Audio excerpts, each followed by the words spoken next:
কলকাতার junior doctor মামলায় ছোবাইয়ের হাতে এখন এই কেসের সবচেয়ে গুরুত্বপূর্ণ সূত্র এসে গেছে। এই মামলার তলদেশে পৌঁছানোর জন্য ছোবাই সেমিনার হল সহ বিভিন্ন স্থানে ফরেনসিক তদন্ত করেছিল এবং অবশেষে প্রধান প্রমাণ সেমিনার হলের পাশে থাকা বাথরুম থেকে পাওয়া গেছে। এটি সেই বাথরুম যেটি ঘটনার পরে অভিযুক্ত সন্দীপ ঘোষের নির্দেশে ভেঙে ফেলা হয়েছিল। কিন্তু এখন ছোবাই সেই গুরুত্বপূর্ণ ভিডিও প্রমাণ পেয়েছে যা পুরো মামলাটির পর্দাফাঁস করেছে।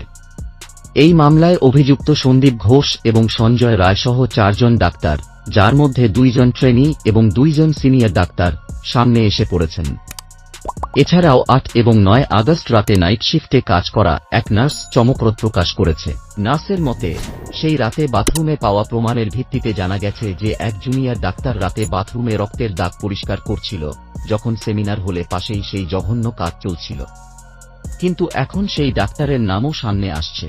তবে এখন এই মামলায় একজন মহিলা অভিযুক্তের নামও প্রকাশিত হয়েছে, যিনি জুনিয়র ডাক্তারের বন্ধু এবং সেই কলেজের ট্রেনি ডাক্তার হিসেবে চিহ্নিত করা হয়েছে। এটি প্রকাশিত হওয়ার পর বিষয়টি সম্পূর্ণরূপে পরিষ্কার হয়ে গেছে যে সেই রাতে আসলেই কি ঘটেছিল।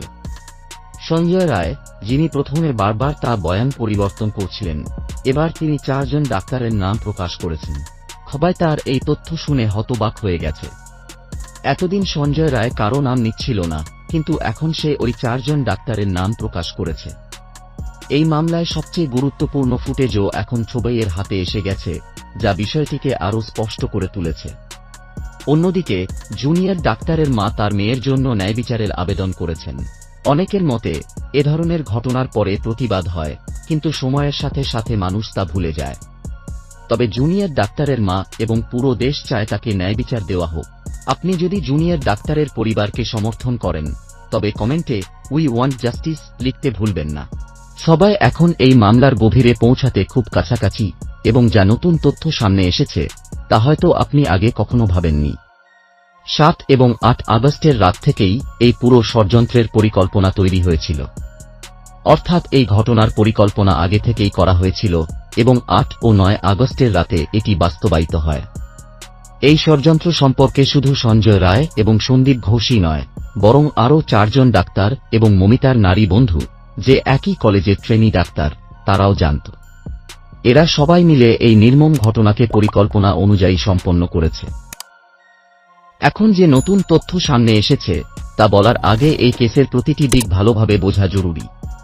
এই ঘটনা 8 এবং 9 আগস্টের সন্ধ্যায় প্রায় রাত 8টা থেকে শুরু হয়। ট্রেনিং হল অর্থাৎ সেমিনার হল থেকেই পুরো ঘটনার সূত্রপাত হয়, যেখানে জুনিয়র ডাক্তার তার মহিলা বন্ধু এবং অন্যান্য কিছু ট্রেনি ডাক্তারদের সঙ্গে বসে খাবার খাচ্ছিলেন। প্রথমে এই মামলায় এক মহিলা ডাক্তারের নাম সামনে আসেনি, কিন্তু এখন তার পরিচয় পাওয়া গেছে। তথ্য অনুযায়ী, যখন মমিতা তার বন্ধুদের সঙ্গে বসেছিল, তখন সে তার মায়ের সাথেও ফোনে কথা বলছিল।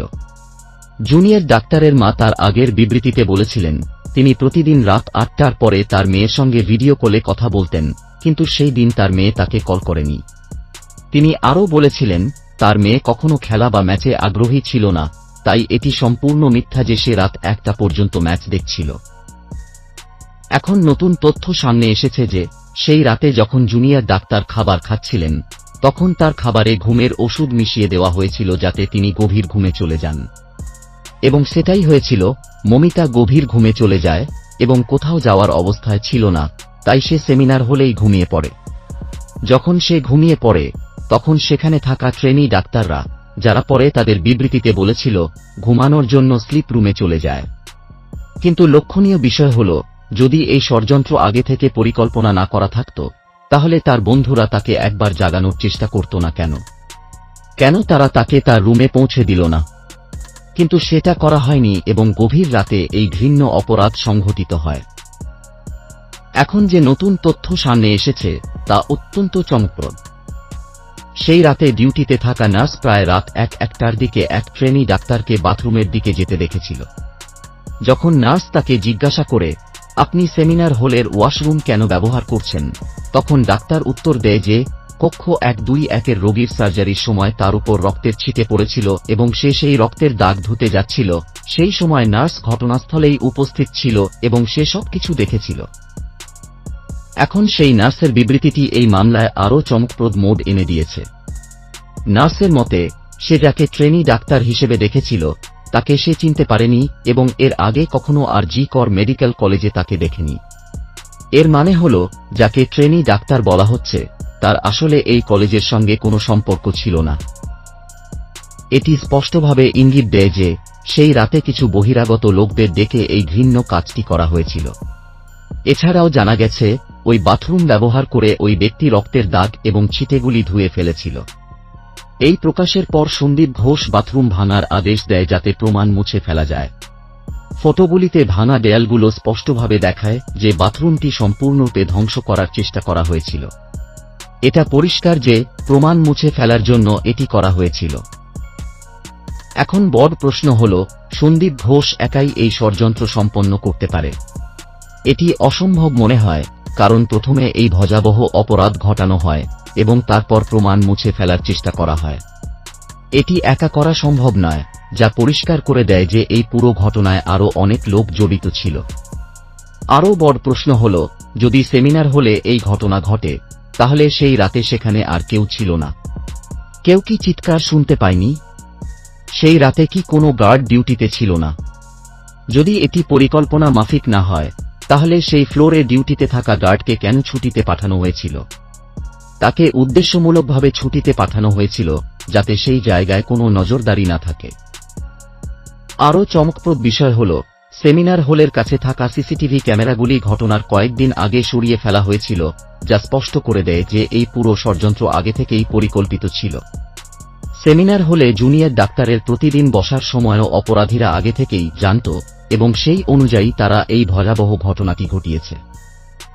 এখন যখন সন্দীপ ঘোষ এই মামলায় গভীরভাবে জড়িয়ে পড়েছে, তার সঙ্গে সম্পর্কিত আরও ভয়াবহ তথ্য বেরিয়ে আসছে। সন্দীপ ঘোষের বিরুদ্ধে শুরুতে কয়েকটি অভিযোগ ছিল, কিন্তু যখন থুবায় তার ফার্ম হাউসে হানা দেয় তখন তারা সেখান থেকে অনেক গুরুত্বপূর্ণ প্রমাণ উদ্ধার করে। এই প্রমাণের মধ্যে 2000 এরও বেশি সিডি, মেমোরি কার্ড এবং দামি ক্যামেরা ব্যবহার করে তৈরি করা অশ্লীল ভিডিও রয়েছে। এছাড়া নারী ট্রেনি ডাক্তারদের সঙ্গে অসভ্য আচরণ, দুর্ব্যবহার এবং শোষণের মতো বিষয়গুলো প্রকাশ পেয়েছে। থুবায় এখন পর্যন্ত 3টি জায়গায় হানা দিয়েছে, যার মধ্যে হাওড়ার 2টি জায়গা অন্তর্ভুক্ত। এর মধ্যে একটি সন্দীপ ঘোষের ঘনিষ্ঠ বন্ধু বিপ্লব সিংহের বাড়ি এবং এখন তার নামও এই মামলায় উঠে এসেছে। এই তদন্তের সময় আরও অনেক নাম উঠে আসছে। সবচেয়ে গুরুত্বপূর্ণ বিষয় হল থুবায় এখন সেই 4 জন ডাক্তারেরও তদন্ত করছে যাদের বিষয়ে বলা হচ্ছিল যে তাদের মধ্যে 2 জন ট্রেনি ডাক্তার। কিন্তু আশ্চর্যের বিষয় হল এর আগে তাদের কখনো আর.জি. কর মেডিকেল কলেজে দেখা যায়নি, যদিও দাবি করা হয়েছিল তারা সেখানকার ট্রেনি ডাক্তার। এটা স্পষ্ট যে এই পুরো ঘটনার পেছনে আরও গভীর ষড়যন্ত্র কাজ করছে, যা শুধু সন্দীপ ঘোষ এবং সঞ্জয় রায়ের মধ্যে সীমাবদ্ধ নয়। তাদের সহযোগিতায় আরও কয়েকজন ডাক্তার, কলেজের ট্রেনি ডাক্তার এবং বহিরাগতরাও জড়িত ছিল। তারা সবাই মিলেই মমিতার ওপর এই ভয়াবহ অপরাধটি সংঘটিত করেছে এবং পরে প্রমাণ মুছে ফেলার চেষ্টা করেছে। আপনার কি মতামত এই ঘটনার সম্পর্কে? কমেন্টে অবশ্যই জানান। ভিডিওটি লাইক করুন, আপনার বন্ধুদের সাথে এবং সোশ্যাল মিডিয়ায় শেয়ার করুন যাতে আরও বেশি মানুষ এই ঘটনা সম্পর্কে জানতে পারে এবং ন্যায় বিচারের দাবিতে একজোট হতে পারে।